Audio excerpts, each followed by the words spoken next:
Pourquoi investir en actions en 2015? Nos objectifs pédagogiques: présenter les raisons d'investir en actions, analyser les facteurs économiques favorables et évaluer les risques.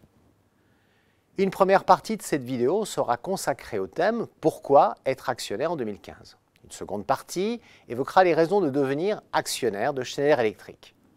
Alors que les taux d'intérêt sont bas et à l'heure de la préparation d'une épargne en vue de la retraite, les actions représentent une des solutions pour apporter une performance et un rendement supérieur aux autres classes d'actifs.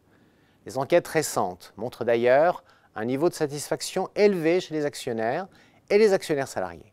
En revanche, les études rendent compte d'un niveau d'insatisfaction pour le reste de la société civile qui privilégie l'investissement immobilier ou l'assurance vie en obligation au détriment de celui en actions. États-Unis. La confiance revient chez les consommateurs américains avec la baisse du prix de l'essence. La consommation, c'est 68% du PIB américain. Zone euro.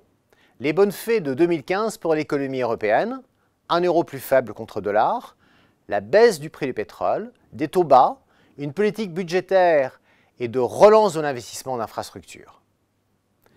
Les taux sont bas sur l'ensemble de la courbe des taux, permettant de rendre moins chers les taux de crédit et de décourager les placements en produits de taux. Des taux bas rendent attractifs les dividendes des actions.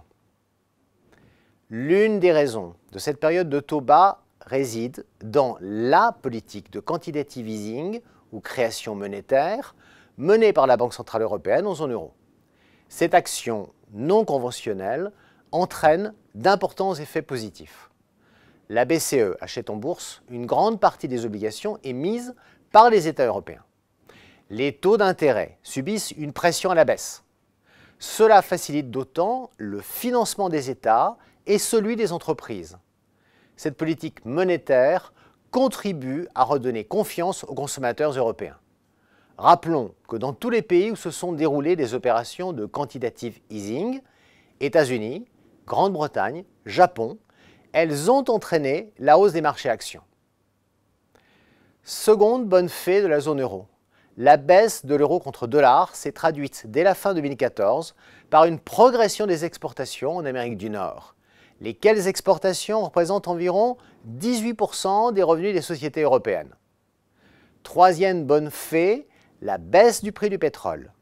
Le FMI a calculé que la baisse du prix du pétrole allait augmenter le PIB mondial en 2015 et 2016 en rendant du pouvoir d'achat aux consommateurs.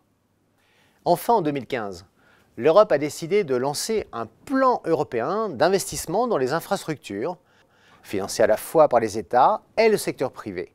Ce plan soutiendra l'activité économique dans de nombreux secteurs. Il n'est donc pas étonnant de constater que l'économie de certains pays européens renoue avec la croissance. Allemagne, France, Belgique, Autriche, alors que d'autres pays ont décroché, Grèce et Italie. On note une tendance à l'amélioration pour les autres pays membres. Les indicateurs avancés deviennent favorables.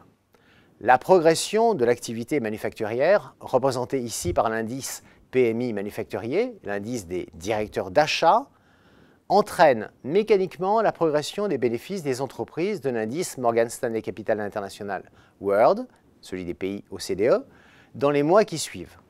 Grâce à l'amélioration de leurs bénéfices sur les actions, les marchés boursiers peuvent continuer leur progression. Dans ces circonstances, verra-t-on un rattrapage de l'indice des actions européennes par rapport à celui des actions américaines?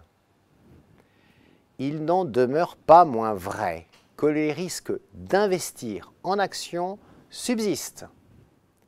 Le premier d'entre eux, c'est le risque lié à la dispersion des performances, c'est-à-dire des hausses et des baisses de la bourse qui alternent sur une seule et même année.